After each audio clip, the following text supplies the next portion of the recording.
क्या आप जानते हैं कि पाकिस्तान में तवील कामत मर्दों के साथ साथ औरतें भी पाई गईं, जिन्होंने डंके की चोट पर मनवाया कि वो भी किसी मर्द से कम नहीं। आज हम पाकिस्तान की इस तवील कामत खातून का जिक्र करने जा रहे हैं, जिसकी कहानी किसी दो मालाई कहानी या दास्तान से कम नहीं है। पाकिस्तान की तवील कामत तरीन खातून ज़ैनब बीबी की जिंदगी, शोहरत, जिद्दोजहद और फिर तन्हाई की कई ऐसी परतें खोलती है जो बहुत कम लोगों को मुकम्मल तौर पर मालूम होती है। उनका ताल्लुक पंजाब के जिला टोबा टेक सिंह के कस्बे रजाना से था, जहाँ वो एक गरीब खानदान में पैदा हुई। उनके खानदान के मुताबिक उनका कद 15 साल की उम्र तक बिल्कुल नॉर्मल था, लेकिन इसके बाद अचानक उनकी नशोनुमा में गैर मामूली तेजी आई और महज 22 साल की उम्र तक वो 7 फीट 2 इंच की कामत तक पहुंच गईं। उनकी ये गैर मामूली जिसामत उन्हें 1998 में पीटीवी के मशहूर प्रोग्राम नीलाम घर के जरिए मुल्कगीर शोहरत की बुलंदियों पर ले गई, जिसके बाद वो पाकिस्तान की पहचान बनी। साल 2003 में Guinness book of world record ने उन्हें बाकायदा तौर पर दुनिया की बुलंद तरीन खातून करार दिया, जिसके बाद उन्होंने बरतानिया, फ्रांस, जर्मनी और सऊदी अरब समेत तकरीबन 15 ममालिक के दौरे किए और वहाँ अपनी कामत की वजह से अवामी तवज्जो का मरकज बनी, जो उनकी आमदनी का बड़ा जरिया था।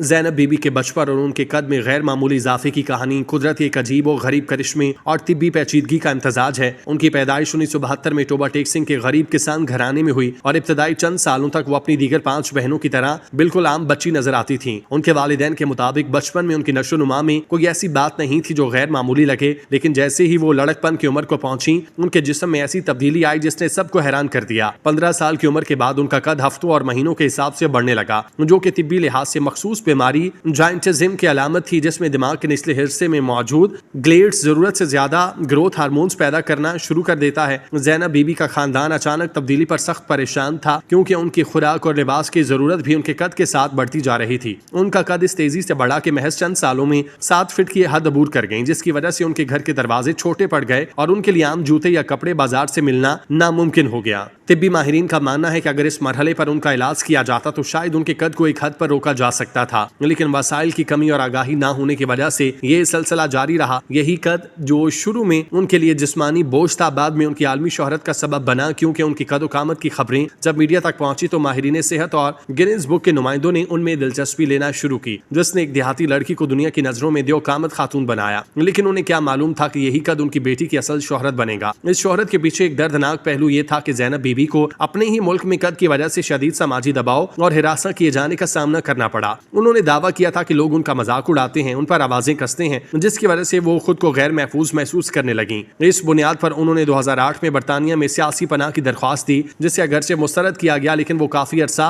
वहीं मुकीम रहीं। ज़ैनब बीबी की शादी भी इस कद की वजह से ना हो सकी, क्योंकि उनका कद रिश्ता अज़वाज में एक बड़ी रुकावट समझा जाता था। उनकी जिंदगी के आखिरी सालों में वो शदीद बीमारियों, खुसूसन ज़ियाबतीस और हड्डियों की कमजोरी का शिकार हुई, जिसने उन्हें बिस्तर से लगा दिया। मुआशी तंगी का ये आलम था कि उनकी बहन को गुजर बसर के लिए पकोड़े बेचने पड़े। जी बिल्कुल, वो अपनी बहन के साथ अक्सर काम में हाथ बटाया करती और गुजर औकात के लिए पकोड़े बेचा करती, जिनका उस जमाने में कोई पुरसाने हाल ना था। लोग महज उनका मजाक उड़ाते। ज़ैनब बीबी ने वो मुश्किल वक्त देखा कि जब उनकी मिसाल तूलो अर्ज में कहीं नहीं मिलती, लेकिन ये उनका तर्ज जिंदगी था जिसने उन्हें सादगी से जोड़ा हुआ था। वो निहायत सादा और पाक खातून थी और अपने आप को खुदा की वो मखलूक समझती जो सिर्फ जमीन पर भलाई और अमन की आशा बनकर आई। अगरचे उस वक्त के वजीर आजम नवाज शरीफ, जिनसे उनकी मुलाकात जद्दा में उनकी जलावतनी के दौरान हुई, उनकी मदद का वादा किया, लेकिन वो मदद 2017 में एक 20 लाख रुपए के चेक की सूरत में उन तक पहुंची। बिलाखिर 19 जुलाई 2018 को 40 साल की उम्र में ये पाकिस्तान की अजीम बेटी फैसलाबाद के अलाइड अस्पताल में इंतकाल कर गईं। उनकी आखिरी आरामगाह उनके आबाई गांव रजाना में वाक़ है।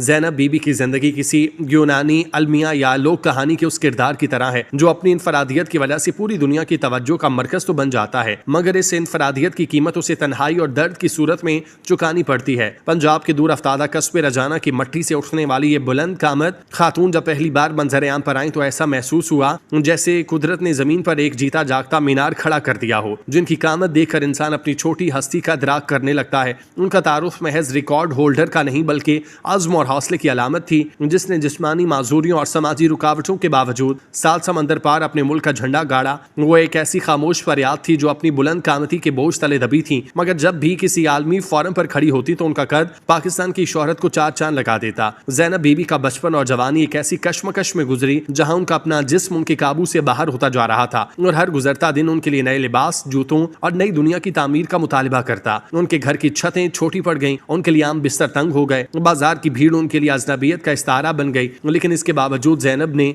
कमजोरी को ताकत बनाया और दुनिया को दिखाया कि देहाती खातून भी अपनी मुनफरिद शनाख्त के लिए आलमी मीडिया की शह सुर्खी बन सकती सकती हैं। उनकी जिंदगी का ड्रामाई आगाज उस वक्त हुआ जब आम सी लड़की अचानक दुनिया की बुलंद तरीन खातून के लकब से पुकारी जाने लगी और बरतानिया की मलिका से लेकर बड़े बड़े बैनुल अक़वामी शो के मेजबानों तक हर जगह एक मुअज़्ज़िज़ मेहमान के तौर पर मदऊ किया जाने लगा। अगर हम दास्तान के इख्तिताम पर नजर डालें तो एक इंतहाई दुख भरा और सबक आमोज अंजाम है जो इंसानी समाज की बेहिसी और वक्त की बेरहमी का पता देता है। जिस खातून के एक दीदार के लिए लोग टिकटें खरीदते, जिसकी लंबी क़यामती को देखने के लिए हजारों का मजमा इकट्ठा होता, वो अपनी जिंदगी के आखिरी अयाम में छोटे से कमरे में बीमारी और तन्हाई के हसार में मुकीद होकर रह गई। ज़ैनब का इंतकाल महज इंसान का दुनिया से जाना नहीं बल्कि एक रिकॉर्ड साज अहद का खात्मा था, जिसने हमें सिखाया कि शोहरत की चमक धमक आर्जी होती है, जबकि जिस्मानी अजियत और अपनों की बेरुखी मुस्तकिल जख्म बन कर रह जाती है। वो आज टोबा टेक सिंह की खामोश मट्टी तले आसूदा खाक हैं, जहां अब कोई उन्हें हिरासा नहीं करता, ना ही किसी की नजर उनके कद की पैमाइश करती है, लेकिन तारीख के सफ़ात में उनका नाम हमेशा खामोश शहजादी के तौर पर जिंदा रहेगा, जिसने आसमान को छूने की कोशिश में जमीन पर बेपनाह दुख झेले। हम दुआगो हैं कि मालिक उनकी मगफिरत फरमाए, उन्हें करवट करवट जन्नत नसीब करे।